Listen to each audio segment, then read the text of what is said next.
Welcome to our monthly health show, where we share wellness wisdom from our leading health care professionals and providers within our community.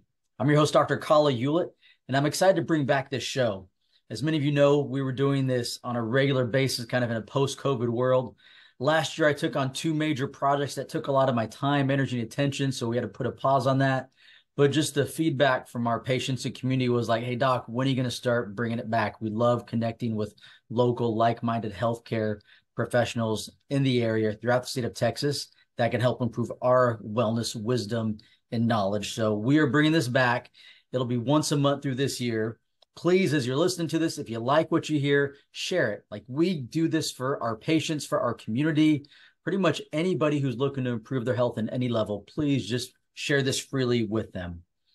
To set the stage for today and to introduce our topic, when someone comes to see us, we take care of chronic conditions in the clinic. Mainly we specialize in back pain, disc pain, arthritic knees, joint problems, and neuropathy.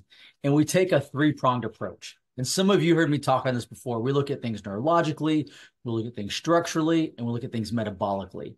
And that third aspect, the metabolic component, I found is probably the most confusing for patients. And that's our topic today, looking more about metabolic and nutrition health, which is just a whole large topic and world on itself. And our guest today, I've known about him for years. Heard his name in many circles, heard many great things about him. Last year at one of our professional meetings, I was able to actually hear him speak. Totally blew me away with just his passion, his expertise, the things that he was sharing, which I had never heard before. And then this most recently at our wellness expo that we host in our building, he was a guest speaker there just a few weeks ago, had the most packed presentation of the entire expo. We had 16 different presentations, multiple professionals. His was the only room that was standing room only to hear him. So that's how much his wisdom and passion and expertise this guy had. So please help me welcome Dr. Arland Hill to our show today. Dr. Hill, thanks for making the time. Yeah, glad to do it, Doc. Quite the intro there. Thank you. Everything was true, and I could have went on for even more. Now, let's start with when I heard you talk last year at our professional meeting. You heard a term which I had never heard before, and that was regenerative farming. And you connected the dots from what regenerative farming is all the way to the health problems and health solutions to so many health challenges that we're facing. So let's start there if we can. What is regenerative farming? So the idea of regenerative farming is based on the concept that you're taking actions on the land within the ecosystems that are building the ecosystem. So not even that we're trying to be sustainable and maintain where that ecosystem is at. We want that ecosystem to continue to improve over time. And so what that would look like is the soils would become more nutrient dense. And we do that by integrating animals into the system in a very systematic way where we don't leave them in one place for extended periods of time. We keep them on the move. And as we do that, because of the way that the natural cycles work, we continue to harness the activity of the organisms in the ground, the microbiota. We talk about the microbiota in the gut, but there's a huge microbiota in the ground as well. And so the idea is that the more biology we can create in the systems, the more that translates into the quality and the nutrient density in the food, and then just, again, an overall improvement of the ecosystem over time. When you're talking, the word organic comes to mind because that's something, it was introduced a few years back. Now in the grocery store, I feel like, so many things have an organic label. Is that what we're talking about here or something different? This is different. We actually term ourselves as beyond organic. And the reason we do that is because we do everything that the organic standards say, but we go beyond that in that the organic standards aren't set up around regeneration. They're not set up. You can be organic, but not have any regenerative practices. I think what most people fail to realize is that the term organic, while it is a good baseline to start with, it doesn't necessarily equate to nutrient density. Granted, there's going to most likely be better nutrition in organic sources compared to other non-organic foods, but it again doesn't necessarily equate to the nutritional value that we're looking for in that food. And so, yeah, organic's a good starting point. But the other problem I have with organic too, and this is an unfortunate byproduct, is that organic, like many things, becomes grabbed by the marketing world and it got diluted. And as it got diluted, it just doesn't have the same meaning and value that it once did. And that's unfortunate because the premise is right, but the end point is not necessarily where we want it to be. God, I remember in school there was a nutrition teacher. He would always say, "Buyer beware," and he would teach us about clever marketing. As a PhD, he was teaching us about this. So that's almost what I'm hearing. I hear his words being like, "It started with a good concept, but then clever marketing has kind of slapped the organic label on things that maybe aren't necessarily the best for us." Is that Yeah, I mean, you're hitting the nail on the head with that. The other thing that comes into this, and this is, this always gets muddy when you start bringing politics into the conversation, but the political infusion into this conversation has opened the door for loopholes to come into place where practices that many people would look at and go, those aren't organic practices, are now considered acceptable under the organic standards. Mhm. And that's just an unfortunate thing. The best example I can think of off the top of my head with this is the use of antibiotics in the organic apple orchards in Washington State. That's considered an acceptable practice. And most people look at that and go, that just doesn't even make sense. How could you do that? But that's what they're allowed to do. Got it? Got it. Yeah, I'm familiar with in livestock, but not in apples. That just blows my mind. Now Yeah. you said something that I want to go back to. You used the term nutrient dense. Will you expand on that a little bit more? I will. And this is really for what we do at the ranch. This is my driving force. This is the reason that I love producing food for our family, for our customers, is because nutrient dense comes down to, let me actually come at this indirectly, because you started our conversation off today talking about one of your three pillars in your practice is metabolic function, right? And so we realize that we have so much metabolic dysfunction in our society, and yet we have such an abundance of calories, but we don't have nutrition with those calories. And so what we can take away from that is that these nutrient poor foods, but yet calorie rich, have led us down a path to metabolic dysfunction. Well, what if we went the other direction? What if we went with a more nutrient dense, calorically adequate intake of food that could actually allow the metabolic machinery in our bodies, all these different metabolic pathways that are constantly functioning and integrating with each other, that could allow them to work at 100%, that could control our inflammation, that could offset chronic disease? That's really what we're after. That's nutrient density. So I'm hearing quality over quantity. 100%. I love to tell folks, you know what? There's commodities everywhere. There's commodity producers everywhere. They don't need my help. But what does need my help is producing quality food that has true value, nutritional value to it, that can support and can sustain health. Nothing's more disappointing as a consumer of food. Like when I go to the store and we buy let's say organic strawberries, right? Because my wife knows, hey, let's the Dirty Dozen, all these things. She does the best as she can, right? Yeah. So she'll go get some strawberries, and we're excited, and we take a bite, and it's just there's no flavor. Like nothing is more discouraging. And I'm like, what is in this thing? Because it's a common practice now when I'll share with patients, like, yeah, I bit into, whatever fruit or if it was a vegetable, and they're like, it was just bland. So when I bite into that strawberry and there's no flavor, what does that mean as far as nutrient density? Well, there's absolutely a connection here, because the poorer the flavor in these foods are, ultimately what that's telling you is that the production of what are known as secondary metabolites, of which there are numerous, but the secondary metabolites are generally what we often attribute the health benefits of certain food to.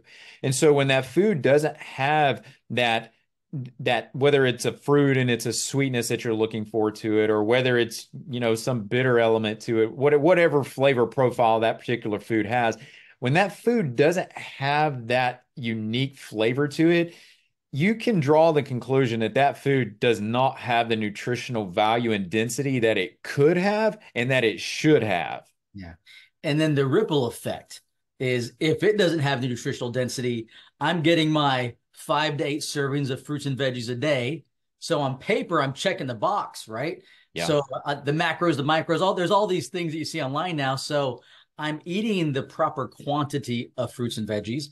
I could even be eating, organically, but if I don't get the nutrients, my body doesn't benefit. Is that what I'm hearing? That's exactly what we're talking about. If you take it down to the most basic level, just thinking at a biochemical level with this, that it's a fairly simple list of things that we have to have. We have to have oxygen, we have to have water, we have to have protein, fats, carbohydrates, and we have to have nutrients, our vitamins, our minerals, amino acids. I mean, these are the core elements that allow us to ultimately function and flourish as humans. And if you miss those or don't consume an adequate amount of those for a long enough period of time, ultimately you run into a deficit. And when that deficit occurs, metabolic pathways start becoming less optimal in function. So metabolic health, I think more people are starting to be familiar with that term, at least, whether it's gut bacteria, the microbiome. Even in Time Magazine, I think there's been articles. So it's becoming more known. And so when it comes to that, you're really saying it starts with the food that we're eating has a direct impact on our gut, which, of course, when you word it that way, it's like, well, duh, right? Whatever we eat affects the inside of our body. So then how does the regenerative farming, right? How does that help solve this problem? Well, I think what we have to keep in mind is that, and as you said, right, it almost seems like, well, of course that's the way it works, but in reality, it is very complex. But there are some things that we can really lock onto, some concepts that we can really gravitate to bridge the connection between our food, our metabolic health, and then how that food is produced. So the thing that comes to mind for me on this is I go back to those secondary metabolites in food, those health promoting attributes. A lot of times people will talk about these as antioxidants, but they're much broader than that. But what's important with these things is that those actually trigger the proliferation and the growth phases of the microbiota in the gut. So, for example, people have probably heard the term polyphenols or flavonoids, these components in different foods. Those particular compounds stimulate the microbiota to flourish. And when the microbiota flourish, they in turn produce nutrients. They bolster our immune system. They support our neurology. So they have numerous different metabolic actions in and of themselves. But the point is that presence of that secondary metabolite in that food is what they need to flourish. Now, as you look at food sourcing on this and to go into regenerative agriculture, so as we're looking to take actions to build the ecosystem, what we're really doing is looking to try to optimize the production of the plants that the animals are interacting with, that the animals are consuming. And the more nutrient rich that we can make that plant by creating a better soil microbiome, when that animal eats that plant, now they're depositing all those rich secondary metabolites that they've been consuming in that landscape. They're depositing that into their meat or into their product. Maybe it's an egg. And once we consume that, now that becomes a direct source for us to consume those as well. Same thing, I don't produce vegetables, but the same thing, same concepts apply there as well. Regenerative techniques can be used in that context. And when you would eat that fruit or that vegetable, it's going to have a greater secondary metabolite concentration. So let's talk about beef for a second. So what I'm hearing is the quality of the food that the cow is eating directly impacts the health of that cow, right? And It then does. when I buy the beef and it ultimately ends up on my plate, right? It actually I can trace it back to what was the pasture that cow lived on? What was the quality of the plant sources? how nutrient dense were the plants that they were eating, because that's going to impact my health and my microbiome. Is that right? That's 100% right. And what I would ask everyone to think about with this is that when you buy, just say, a typical steak at the grocery store, and you think through how that steak ultimately ended up at that grocery store, again, I'll go back to this term commodity. It was just a commodity product, and all that was looking to try to be achieved with that animal that that cut of meat came from was how much weight could we put on that animal before that animal was harvested. I don't ever think about that, right? Yes, I would like my animals to gain as much weight as possible, but I am moving them through my system to optimize their nutritional intake prior to them. Well, they do this all the time, but certainly prior to them being harvested. So I know when that animal is harvested, we've maximized the nutritional value in that meat. Just as a point on this, in the environment that we're in, we typically harvest animals in the early summer and in the early fall. And the reason that we do that is because that is when we can get the greatest proliferation in the forages in this environment and the greatest diversity of forages as well. And so the more diverse that landscape that that animal is eating off of, the greater the intake of all these secondary metabolites are going to be in their food and their forage that translate into what we ultimately consume. It almost seems like full cycle, right? Maybe generations ago, this is how farming was done. And Yeah.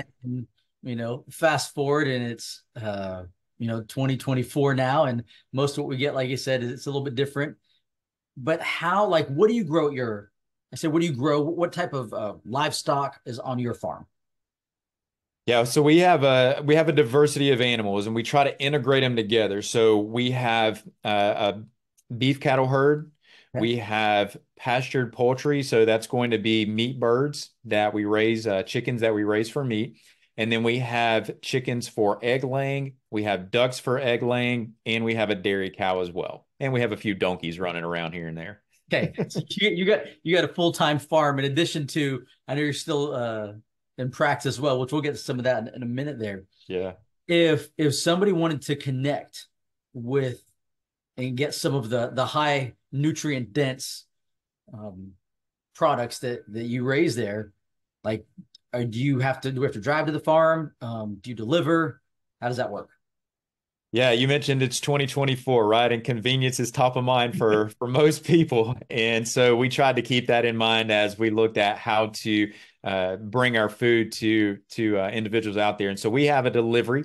We deliver into the greater Houston area and into Southeast Texas, and we deliver every 4 weeks. Individuals can go to our website at harvesthillsranch.com, and they can see they can go into the online store. They can choose the items that they want, add that to their cart. We box it up and we bring it to you every 4 weeks. Okay, if you're driving nowhere, we'll put a link so that we're gonna have to try to grab a pin of your drive and that we can connect. Now, I want to pivot just a bit because I know another passion of yours is functional nutrition, which really ties into what we're talking about. But I know that that's something that at the expo we had, that's some of the things you talked about as well. So when it comes to nutrition, just overall, what do you see as one of the biggest challenges that as a whole our society's facing right now? It's kind of odd to say this, but I think just too much information, and it's information that I feel like it's not sound, and it's not on point with really trying to drive health. And I think that's how when we look at nutrition, there's so many opinions out there, but nutrition doesn't have to be complex. And it's often made out to be this very cumbersome concept, and it just leaves individuals not knowing what choices to make.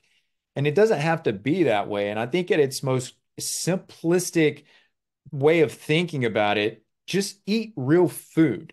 Just eat food that hasn't been manipulated, it hasn't been adulterated, and it's like we were talking about, it's of high quality. And if you can do that fundamentally, really there's your goals towards offsetting chronic disease, towards optimizing your performance every day, towards just getting up and feeling better, that it's going to drive all of that. And it just comes down to just eat real food. Just cut out anything that's processed. You know, it's funny you said that too much information. What I thought of, so we just had baby number five, maybe a year and a half ago, right? And our oldest is a senior in high school, and my wife was trying to find a good car seat, and it took her forever because before with first one, almost 20 years ago, it was like you go down to one or two stores and you just pick it, Yeah. right? Now she's like, oh my gosh, there are so many different options of car seats, and it's almost information overload because everybody's got an opinion on this, and she's looking online, and then of course there's Instagram and social media, and this person recommends this, and I'm like, honey, just pick a car seat. They're all you got the top, these ones narrowed down, but it is that information analysis paralysis almost. So Yeah. when it comes to eating more of that real food, I know sometimes that may not be available to grocery stores just because they're trying to deliver food to, and we have some great grocery stores, but I know that some of the big box stores, they're trying to deliver food to millions of people throughout the state of Texas.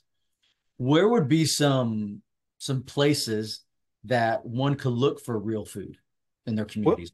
well, let me actually do this though. Let me go with what you said for a minute, and let's say that someone feels like their hands are tied when it comes to food selection, and the only choice that they have is to go to, let's just use Walmart, right? Which many of us listening to this would say that's probably the last place I want to go buy food at. But let's say that's your choice. You can still, even within Walmart, eat real food. Now, granted, it's not going to be as nutrient dense as we would like to see or as we've been talking about in this conversation, but you can still buy real produce, real fruit. And even though, again, it's not perfect, there's still organic options there that are going to be better than conventional. When it comes to, maybe you've got to make a meat selection there. Eat real meat. This is one of the things, like eat a real piece of beef. This is one of the things I think gets overlooked when we talk about the difference between grass fed and, let's say, pen finished, or these are also called CAFO, confined animal feed operations, right? When you look at the difference between a pasture raised animal and an animal raised in those settings, the pasture raised animal does have more nutrient value. The literature has started to show that now.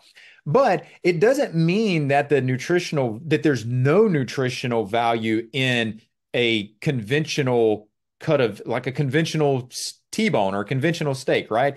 If you look at that and you compare it to, let's say, some processed meat, eat the T-bone. Don't eat the processed meat, right? The T-bone is still going to have better nutritional value. So while it may not be perfect, even if you're limited to those as your options and you're working on the outside perimeter of the store, looking at picking up the apple, picking up the orange, picking up the zucchini or the tomato, whatever your choice is, it's still better than eating something out of a box. It's never going to drive your health in any way, shape, or form. I can at least get you closer if you're making real food selections to what your optimal is.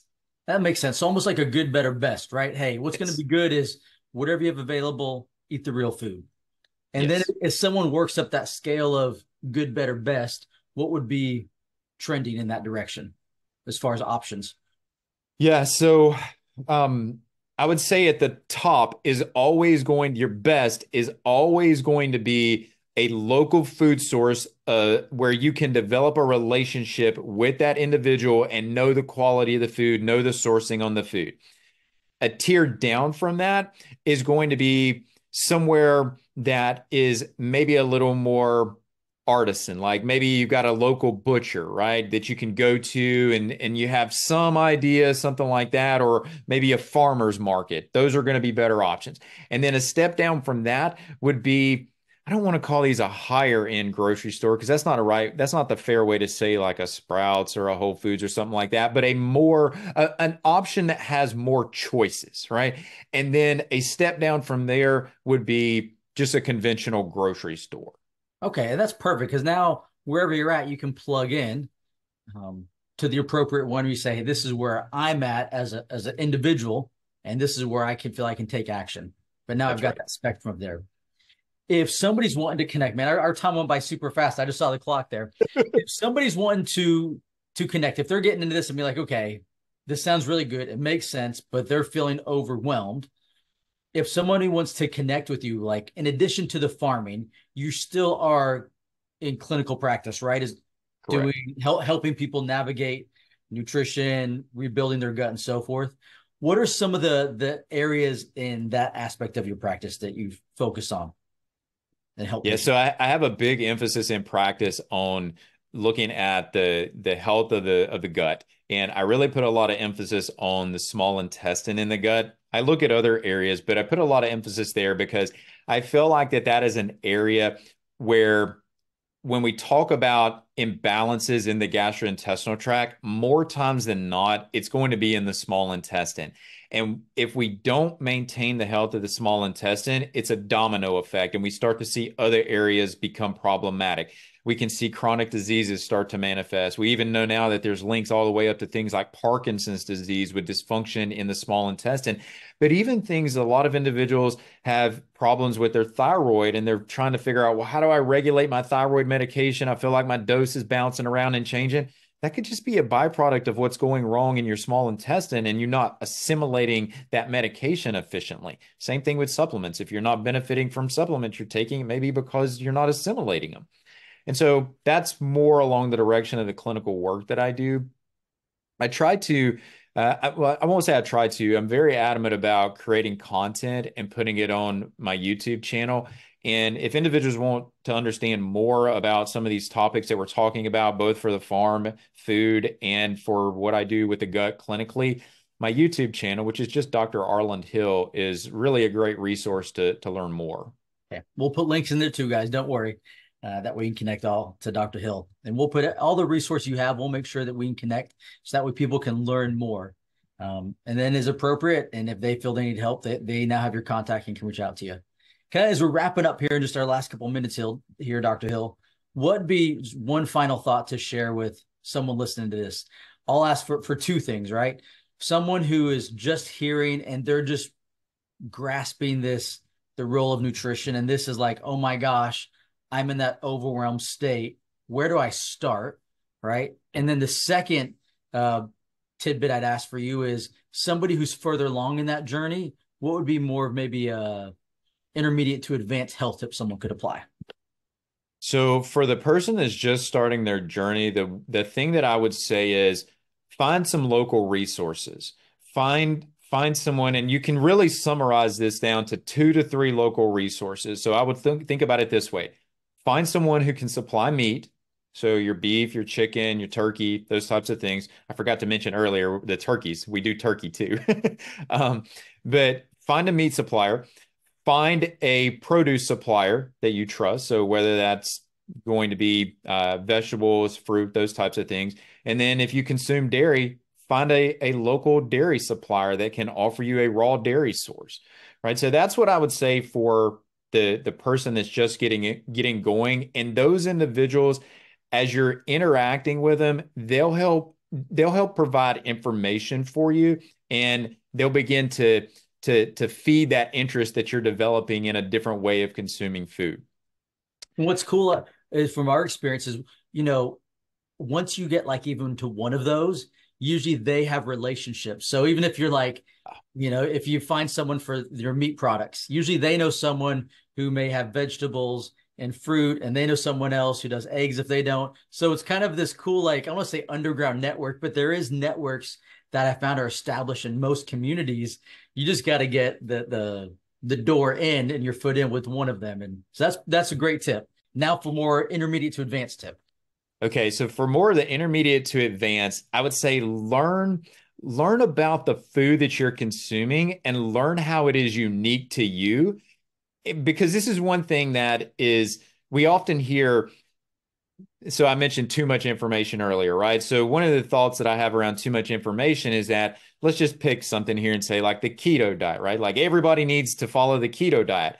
Well, no, not really. And that's not unique to the keto diet. I mean, like everybody has their own unique individuality, and you need to figure out how food is going to give you the most benefit for you. How does food uniquely interact with you. Some people can respond to certain foods in some ways that others can't. And so I think as you begin to evolve in your relationship with food, you really want to understand how the uniqueness of food interacts with you and affects you. So that way you can tweak your diet to maximize your health. Hey, great tips. Absolute great tips. Dr. Hill, thank you for taking the time today. I know between your practice and your animals, you are a busy man. You're up before the sun, well before the sun comes up, and I know long days as well. So, man, appreciate you sharing just your depth of knowledge today. Again, we'll put all the links so people can connect with you on YouTube and some of the other channels you have out there. And for those of you listening today, I hope that you gathered just at least one. I know there was hundreds of pearls shared, but at least one pearl that you can, wisdom that you can implement to help improve your health and wellness, and then share it. Just share it, right? Because there are so many people in our community looking to improve their health through nutrition in the ways that we talked about. They just don't know where to look. So the more that we can get this information out there, the more that we can positively impact the health of our communities. You guys be well, take care. And until next month, we'll see you then.